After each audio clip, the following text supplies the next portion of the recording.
पंचनामा में आप सभी का स्वागत है। मैं हूं सुमित और इस वित्त वर्ष का आखिरी कारोबारी सत्र और बढ़िया जोरदार तेजी के साथ इंडेक्स आज बंद होता हुआ दिखाई पड़ा।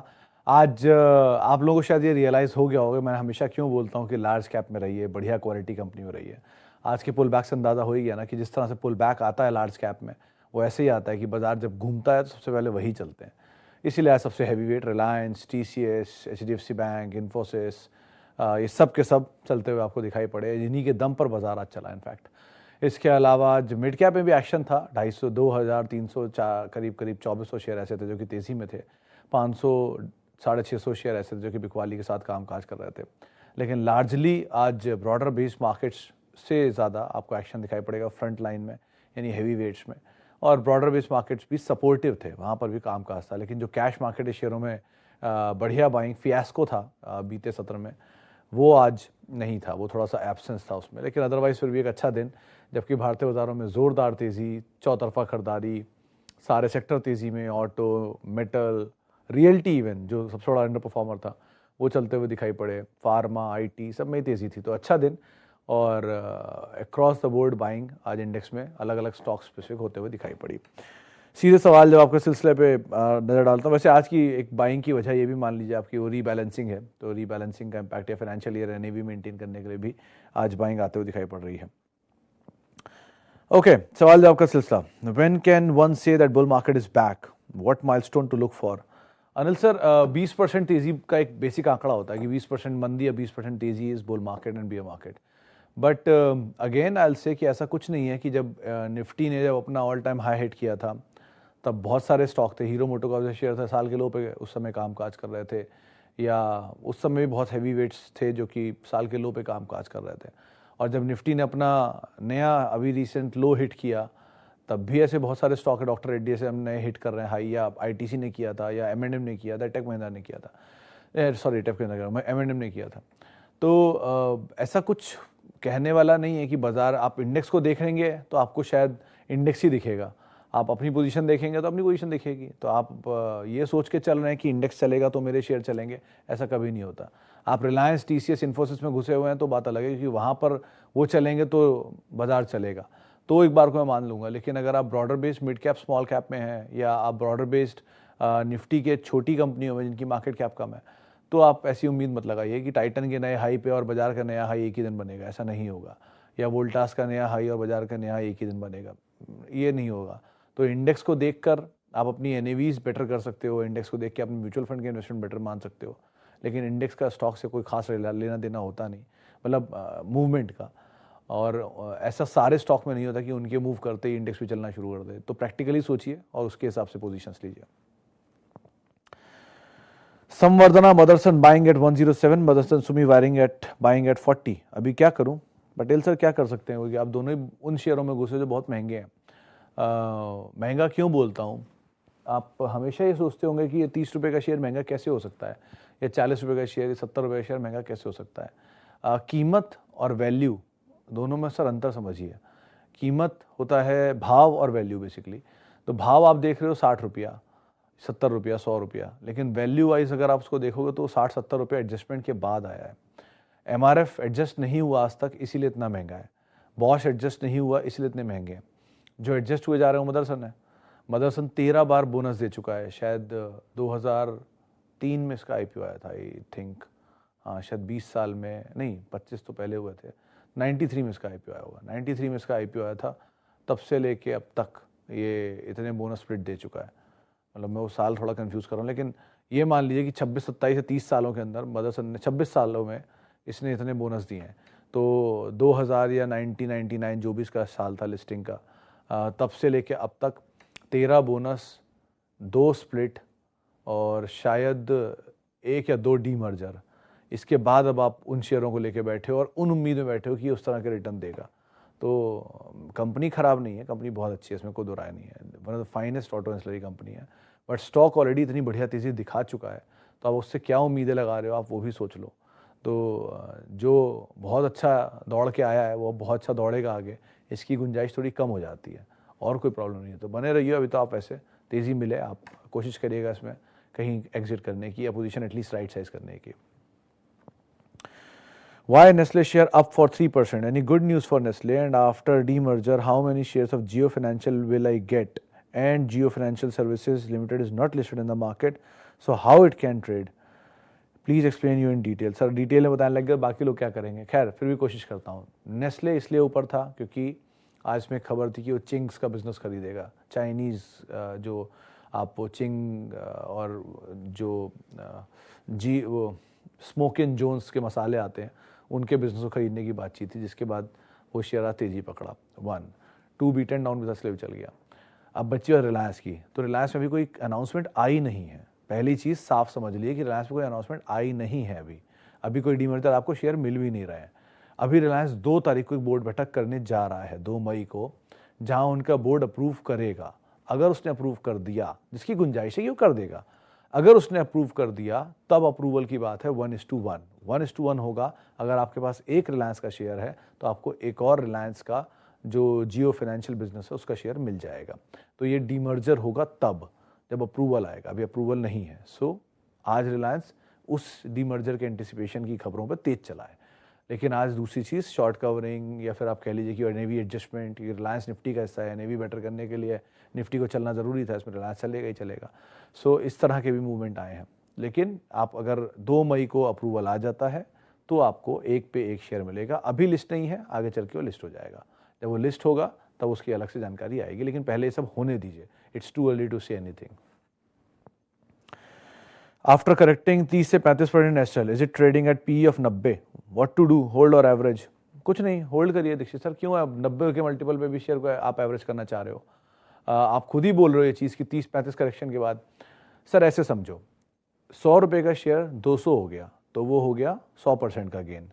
200 रुपये का शेयर अगर 30% टूट गया या अगर 100% टूटेगा तो वो कहाँ जाएगा?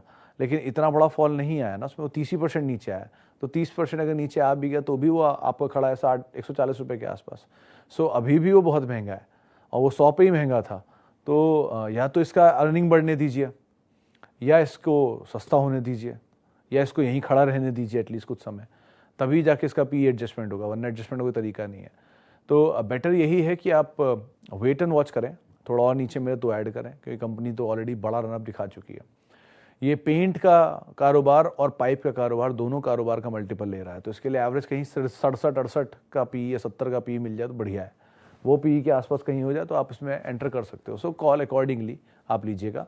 लेकिन ऐसा नहीं है कि 2 दिन में बाजार चला तो दुनिया बिल्कुल वैसे ही हो गई जैसी थी पहले। कुछ भाव बदला है, अभी भावनाएं नहीं बदली हैं। तो आपको अगर अच्छा माल नीचे मिल रहा है तो ऐड करिए, और अगर आपको लग रहा है कि बाजार में तेज़ी में आपको अपने शेयर निकलने और आपको तेज़ी मिल गई है तो निकल जाइए, ज़्यादा बेटर है। बजाज फाइनेंस को तेज़ी मंदी से कोई मतलब नहीं है क्या? लॉस बुक कर लूँ क्या? अच्छे मार्केट में भी नहीं चलता है। प्रसन्नजीत सर, अगर आप बाज़ार में नए हो तो मुझे नहीं पता, तो मैं आपको ये बात बता दूं कि बजाज फाइनेंस पिछले 12 साल में बहुत चला है, बहुत मतलब बहुत चला है। इतना निफ्टी का चलने वाला स्टॉक कोई नहीं है इसके सामने। 50 में से कोई भी एक ऐसा स्टॉक नहीं है जो बजाज फाइनेंस को टक्कर दे पाए पिछले 15-1 साल में। इस तरह की तेज़ी के बाद बजाज फाइनेंस से आप क्या उम्मीदें लगाते हो कि वो 6 रुपये का शेयर 6,000 पहुँच गया, अब उसके बाद वो कहाँ जाए? ये आप मान लीजिए कि इसमें तेज़ी रहेगी। आप ख़राब नहीं स्टॉक में हो, आप अच्छी क्वालिटी में हो, but the intensity of gains जो आप देख कर आए हो वो नहीं मिलेंगे, अब उससे कम ही मिलेंगे अगर मिलेंगे तो, क्योंकि वो ऑलरेडी बड़ी तेज़ी दिखा के आया और वो बड़ी तेज़ी को डिस्काउंट कर लिया हर चीज़ को। कितनी भी अच्छी चीज़ के साथ क्यों ना हो कि ये कंज्यूमर ड्यूरेबल का मास्टर है, 80% मार्केट शेयर है, बजाज ग्रुप की कंपनी है, छोटी इक्विटी है, प्रॉफिटेबिलिटी ग्रोथ अच्छी है, क्लाइंटल अच्छा है, Tier 2, Tier 3, Tier 4 सब में एक्सपैंड कर रहे हैं, सब कुछ सही है, बट वो बहुत सारी चीज़ें डिस्काउंट कर चुका है।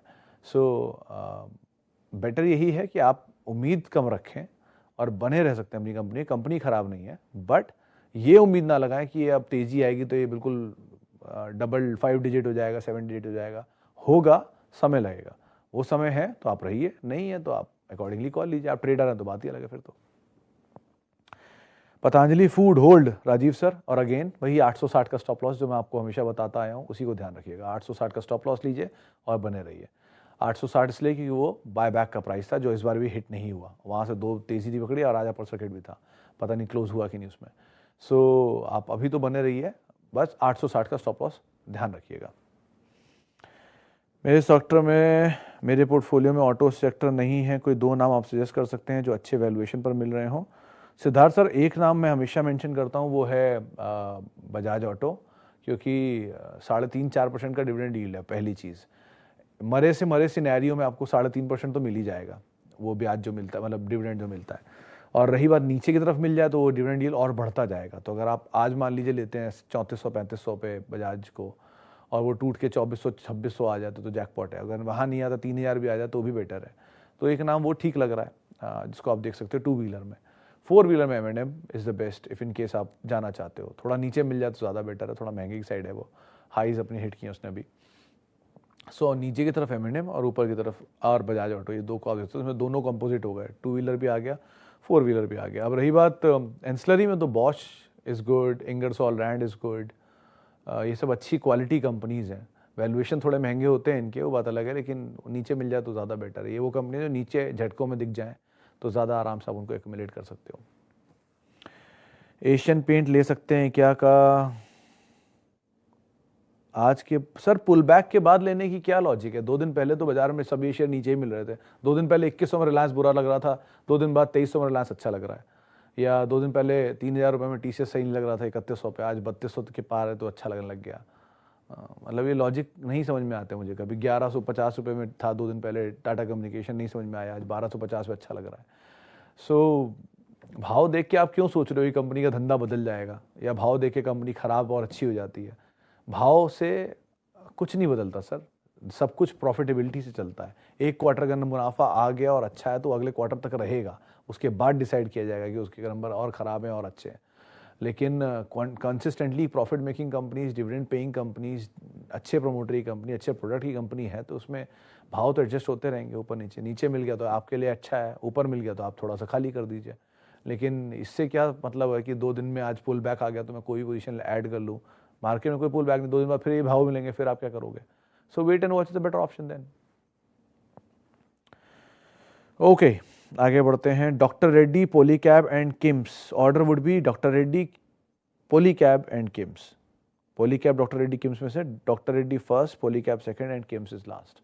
हॉस्पिटल में Medanta and Apollo is the better option. Medanta के केस में थोड़ा राइट साइज हो जाए, थोड़ा वो IPO का ओवरहैंग खत्म हो जाए, 6-8 महीना हो जाए, वो इक्विटी छूट जाए, उसके बाद एंटर करना ज़्यादा बेटर है। और अपोलो इज़ फाइन, अगर 4100 के आसपास मिल जाए तो बहुत ही अच्छी डील है।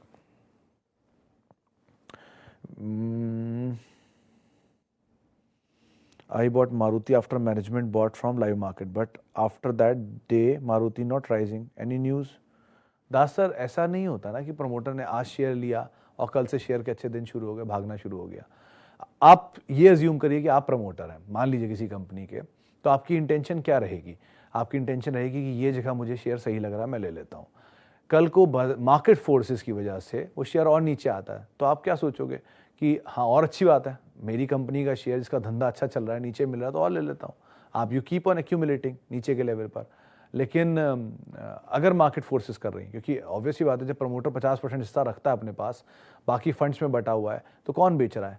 कोई फंड तो बेचेगा नहीं, और इतनी बड़ी पोजीशन बेचेगा तो उसे कंज्यूम कौन करेगा? कंज्यूम करने के लिए प्रमोटर के पास ही आना पड़ेगा उसे, तो वो तो बेच नहीं रहे। सो इन टोटल कोई छोटा मोटा रिटेलर, HNIs, इन्हीं का ही चल रहा होगा डील, तो अगर बिकवाली में नीचे मिल भी रहा है तो ले लेने दीजिए, बढ़िया है। मार्केट फोर्सेस तोड़ रहे हैं शेयर को, तो रातों रात चीज़ें चेंज नहीं होगी। It will take some time, आराम आराम से एक्यूमुलेट करिए, नीचे के दाम पे मिले तो लीजिए। और स्टिल प्रमोटर ने लिया है, that's one of the issues. लेकिन आप अभी भी 48% के मार्केट शेयर ओन करने वाली कंपनी का शेयर ले रहे हो, जिसने स्प्लिट बोनस भी आज तक नहीं दिया है, और लिस्टिंग भी 2004 से लेकर अब तक 20 साल होने वाले हैं। रिटर्न बहुत नहीं आया, लेकिन कंपनी तो अच्छी है, at least you can hold. Okay, blue star case में गांगुली सर, ये यूजुअली मोमेंटम में आप रख लो लेकर। 2 कंपनी अच्छी है, कंपनी में प्रॉब्लम नहीं है। It's a good company, good business, good asset, but थोड़ा महंगा साइड पे है। 1, 2 ये चलेगा भी, जैसे ही थोड़ा गर्मी का सीजन एकदम से पिकअप करेगा तो इसमें आएगा स्टीम। टूटा हुआ नीचे मिल रहा है तो आप रख सकते हो, आपके पास है, आप होल्ड कर सकते हो। क्वालिटी में अगर इस स्पेस में जाना चाहते हो, या इस स्पेस में कोई ऐसी पोजीशन ढूंढ रहे हो जो मोमेंटम मिल जाए, तो वर्लपूल एक बार हो सकता है कि ऑलरेडी बहुत टूट गया है, वो अंडर परफॉर्मर है लार्जली, तो पुल बैक प्ले वहाँ पर भी हो सकता है गर्मी के सीज़न से पहले, बट महंगे साइड पर है वो भी अगेन।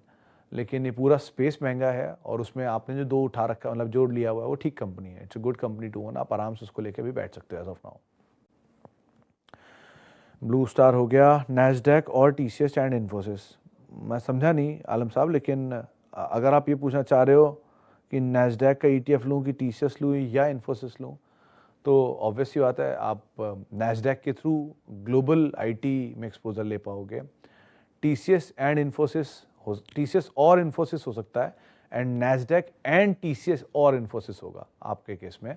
तो नैस्डैक का ईटीएफ आप ले सकते हो ग्लोबल आईटी एक्सपोजर के लिए, और टीसीएस और इन्फोसिस में से कोई एक का चुनाव कर सकते हो। 2 दिन पहले तक इन्फोसिस 52 वीक्स लो हिट कर रहा था, वहां से वो चल गया 50-100 रुपए के आसपास।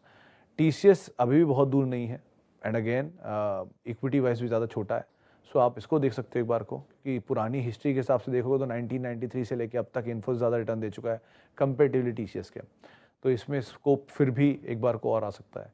And but the quality of company are very good, तो आप दोनों में से कोई भी ले सकते हो। टीसीएस एक बार को ज़्यादा बेटर डील दिख रही है, 4500 का बायबैक और 3000 पे शेयर, तो अच्छा प्रीमियम डिस्काउंट है यहाँ पे, आप उसको देख सकते हो। क्वालिटी कंपनी तो अगेन है ही। Please select option 1 or 2 right way. If present P equal 3-5 year median P, if 3-5 year median P पे is more than present P, मैं समझा नहीं हूँ फिर भी कोशिश करता हूँ। If present P is equal to 3:5 years median P, if 3:5 median P is more than present P, अगर आप ये पूछना चाह रहे हो कि वैल्यू कहाँ आइडेंटिफाई करूँ, तो मैं जो समझ पाया हूँ उसके हिसाब से आपने कोई स्टॉक लिया, पिछले 10 साल उसे होल्ड आपने देखा, उसकी हिस्ट्री 10 साल में उसने एक पीई बनाया हुआ है, उस पीई से नीचे वो मिल रहा है, ठीक है, बिना किसी खराब सर्कमस्टेंसेस के, तो आप उनको देख सकते हो, यू कैन एंटर 1। अगर कोई स्टॉक आपको जो आपका पीई है वो 10-5 साल के पीई से ऊपर मिल रहा है और उसके सर्कमस्टेंसेस अभी भी खराब हुए हैं उसके बावजूद भी, तो वेट कर लो, शायद वो पुराना पीई भी दिखा दे। So historical PE is good, आप उसको अपने ध्यान में रखो, थॉट में हमेशा उसको आइडिया में रखो कि ये भी पीई को देखा जा सकता है, इसके आसपास मिल जाए तो, लेकिन उस पीई पे मिलेगा या नहीं, इट्स वेरी डिफिकल्ट टू से, क्योंकि उस ड्यूरेशन की अर्निंग बढ़ी है। तो अगर 100 रुपये अर्निंग थी किसी कंपनी की और 1000 रुपये का शेयर था, 10 का पीई था, लेकिन अगर उस कंपनी की अर्निंग 200 रुपया आ गई तब से और 10 का पीई लेके चलता है, तो अब 2000 रुपया दाम हो गया ना।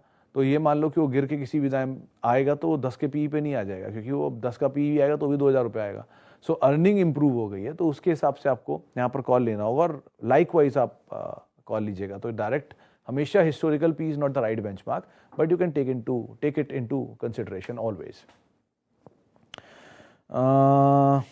विप्रो मोमेंटम पकड़ो सर गुप्ता जी, और उसके अकॉर्डिंग आप कॉल लो, तेजी में ज़्यादा निकलने की कोशिश करना, क्योंकि ये चला हुआ भी शेयर है बहुत ज़्यादा, और इतना टूटने के बाद भी 2 वैल्यू है इसके अंदर, बट इक्विटी साइज बहुत बड़ा है।